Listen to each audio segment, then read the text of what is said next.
Jared, welcome to the Leading in the Dark podcast. Nice to see you. Yeah, thanks for having me, Nick. So you're the CEO and owner of Alliance Technologies. So tell us, what is Alliance Technologies and what was your path in life that got you in this position? Yeah, so Alliance Technologies is an IT managed service company that started actually 15 years ago this year. We're celebrating 15 years and pretty pumped about that. So that means we started in 2009, and that was at the height of the recession, if you recall. And we had planned this out.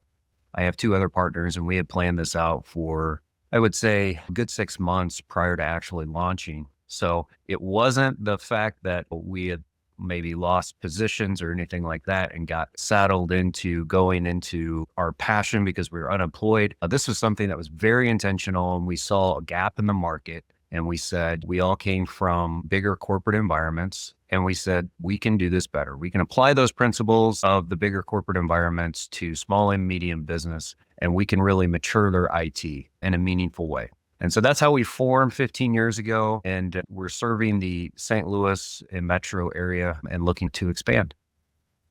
Congratulations on 15 years. That's an achievement all on its own. What are you going to do to celebrate 15 years? We celebrated 5 years and we celebrated 10 years. We had much bigger to-dos. We rented out a ballroom and had people over. I think this year we're going to keep it a little bit more intimate. So we're going to invite people over to our facility, let them tour, let them see where all their support people are sitting, and we'll put out a nice spread, have a party, invite people in.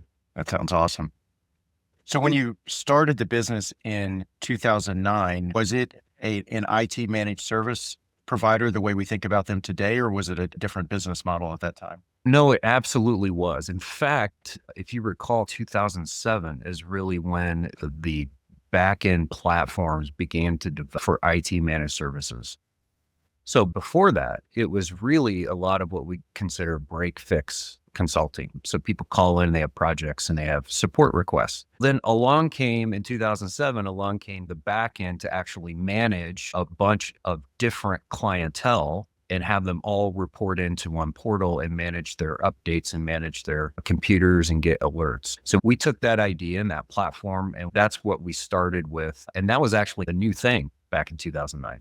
We put our own spin on it and our own flavor on it and have grown that since. And we've matured a ton over the course of the 15 years. And we're actually leaning more towards getting away from a traditional MSP model. And we're moving towards more of a technical service provider model. So we're going upstream and serving clients that have 50 to 500 employees. And that's really our sweet spot now. So we tend to work with a lot of internal IT people. I want to go back to the beginning. Was your role at the time when you started this the same as it is today? It was not, no. So what were you doing right at the beginning? So 15 years ago, I was 28 years old. It was something where, having partners was great. They had some experience. And so I learned a ton from them. But at 28, I was looking to make a name for myself. I just got out of college, probably, 4 years earlier, 6 years earlier. I had some corporate experience, actually got my degree in electrical engineering, and I just wanted to go more on the computer route. So I really thought that I was going to end up being very highly technical and highly specialized technically. It turns out that didn't happen, and I went down the leadership path and I went down the business owner path. So that's how I evolved. I was very hands-on, crawling under desks, plugging in wires. I was doing all of that stuff. And I would say probably 7 to 10 years into my journey, I really got out of that and then started really leading teams. And I just fell in love with managing the teams and making them successful. And that's when I decided, okay, maybe the CEO path is a path for me. Tell me more about that. What is it about leading teams other than just seeing them be successful? What is it that, makes you use the term that you love to lead teams? I think it's more of just seeing our teams develop. I knew early on, I always lacked confidence. That was a big hurdle that I had to get over. Even in college, I'm a big introvert by nature. So it's very difficult for me to network, get up in front of people and deliver a speech, etc. I'm really good one-on-one. My mom is a teacher, or was a teacher. She's retired now. She would always come home And she would say, she had all these difficulties and she was grading papers late at night. I'm like, Mom, why do you do all that? And you volunteer yourself in these different organizations and stuff like that. And she goes, I just love watching these people develop and going from I can't do it to I did it. And that really rang true to me. And so now when I had a chance to do that, I understood what she was saying. And it's truly fulfilling to teach somebody how to do something and to lead them to a point of success where they feel proud and they feel fulfilled in their job. So that is the main reason why I loved it so much. Yeah, that's pretty insightful. Too, similarly, an introvert, I resonate with what you're saying. What does your leadership style look like then, knowing yourself so well? Do you do walk around management? Are you sitting in your office, are you poring over the details in spreadsheets? What does it look like for you? Yeah, my leadership style is really by doing. I like to lead by example. Now, that's good and bad. That can be a double-edged sword. And here's why I say that. When high performers tend to lead by example, they can create some anxiety for those that are trying to follow, right? It's getting too close to the sun. It's like, I can never keep up. So that can create anxiety, and I understand that. And so you have to temper that. And to be clear, I was not a good leader when I first started. I was not. I had high expectations. I still have very high expectations. Don't get me wrong, but I know how to apply those high expectations and help people incrementally succeed throughout their career. And so my style has shifted, but it's rooted in leading by example and being the first one to take the step into the unknown. And I think people appreciate that because what I'm trying to do is create a company where people feel safe, where it's a sanctuary. And I always say this. And when we have new people that come into our organization, I have a moment with them. I set them down and we go through a CEO deck and I explain my style and I explain my open door policy and I explain what my expectations are and I explain the company vision and where they're going. Okay. So I'm the arbiter of casting the vision and ensuring that the values are upheld with the organization.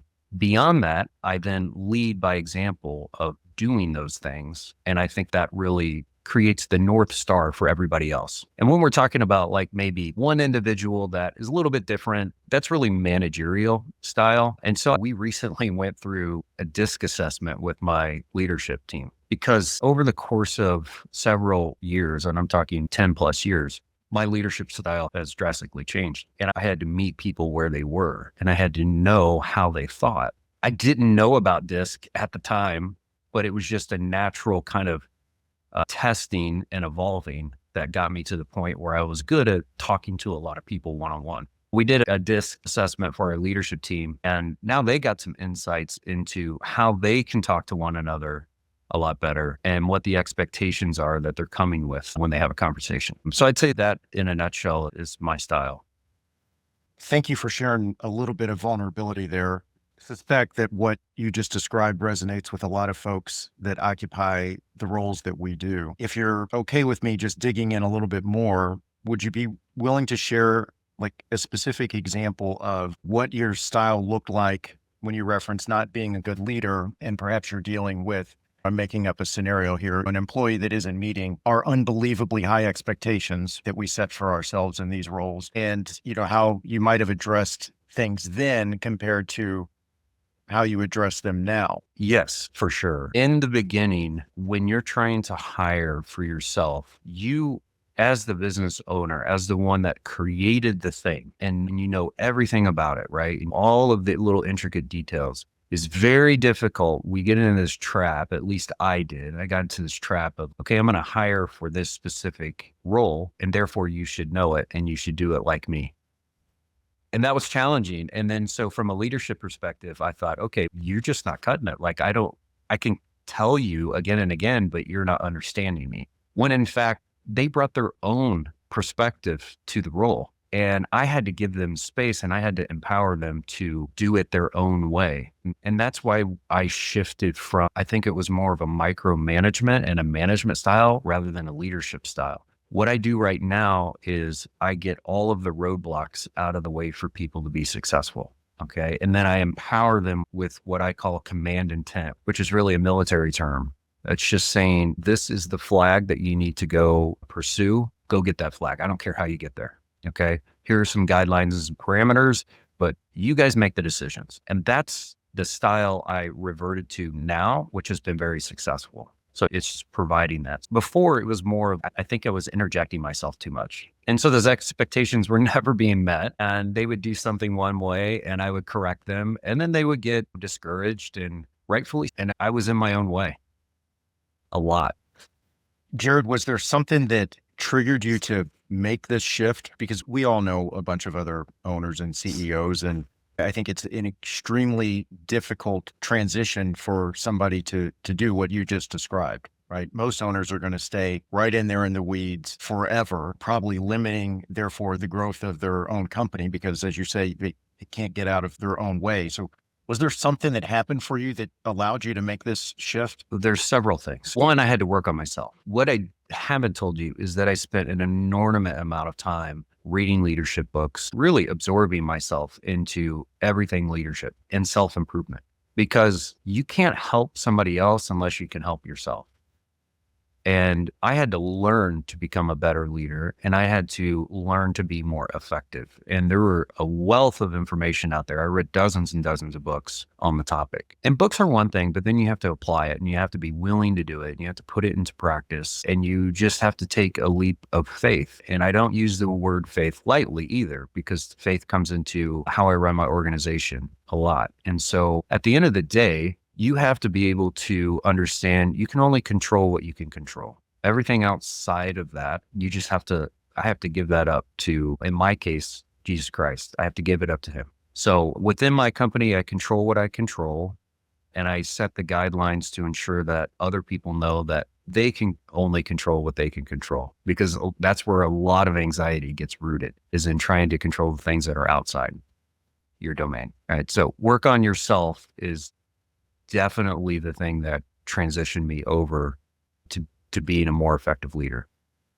This is one of the reasons I was anxious to talk to you, because I think we share a lot of similar values when it comes to leading our organization. Could you share some of the tactical things you do to promote and instill those values across your organization? Yeah, absolutely. A few years ago, I sat down and I really revamped and got really intentional on value setting and mission.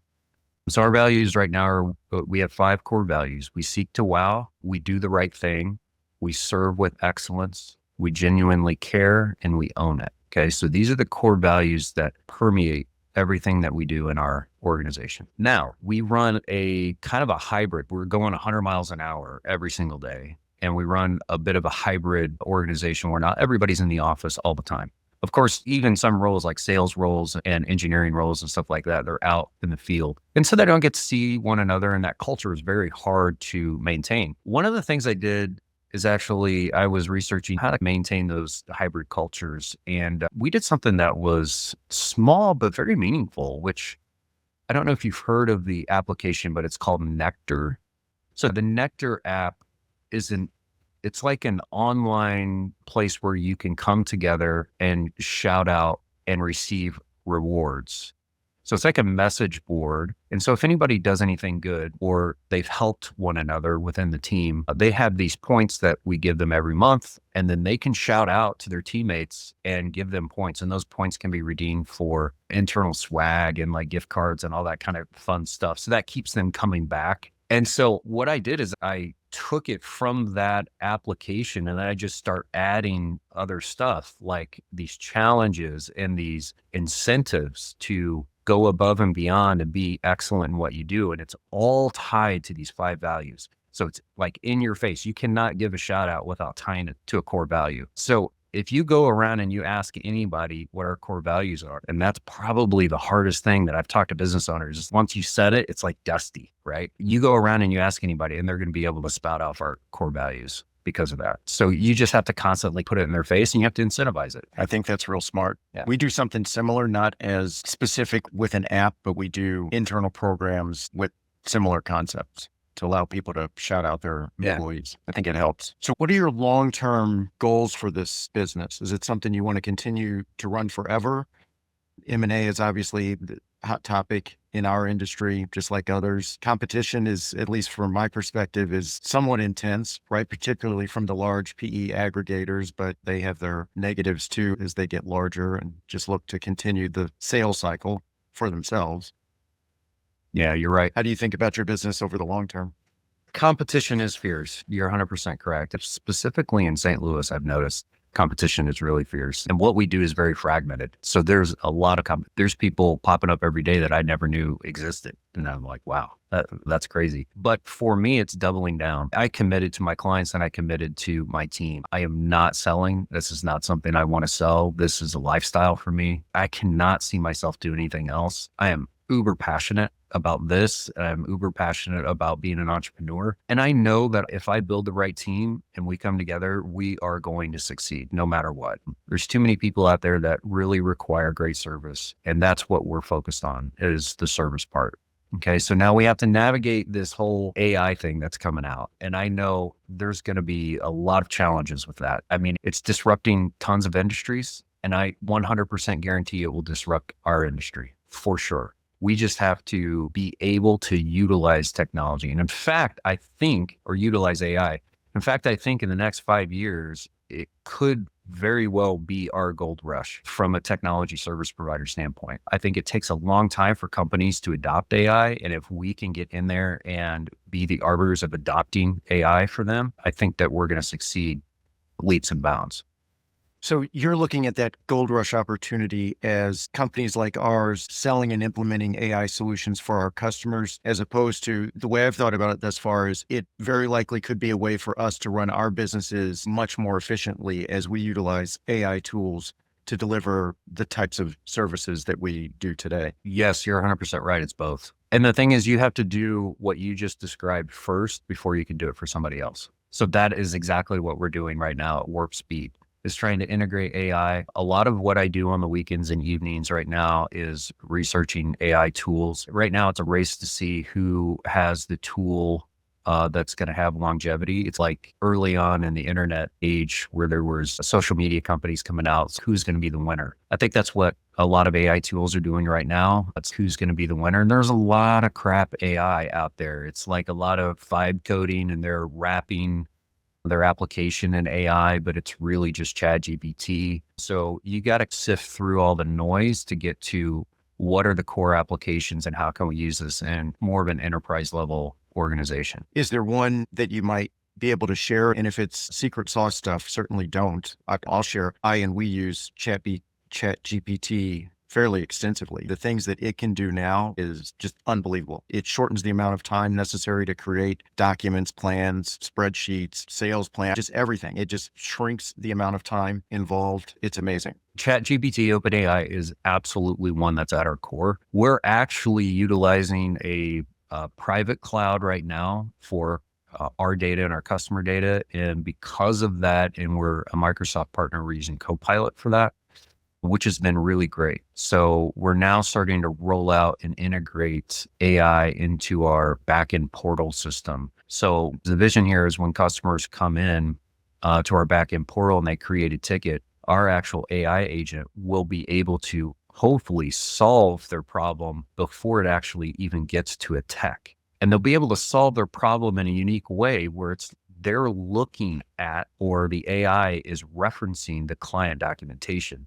rather than just general documentation that's out there on the internet. So this is perfectly curated to their specific use case. Yeah, that makes a lot of sense. I want to go back to something you said about distinguishing yourself on customer service. I agree with you. Really, the thing that sets any of us apart in this fragmented space is delivering excellent customer service. But in an industry that sort of looks like commodity at this point, how are you really communicating that value of customer service to your prospects when they've got a quote sitting next to them that could be significantly less than you're offering? That happens all the time, and it's only going to get worse. And it's a challenge. I don't know if I have an actual answer for you at this point. The best thing I can tell you is what you're doing right now is it will become commoditized, but there will always be room for personalities. So what you're doing with this podcast and the different things that introverts hate doing, which is getting out there in the public, is something that I think is going to lead to long-term partnerships, because there will always be a human factor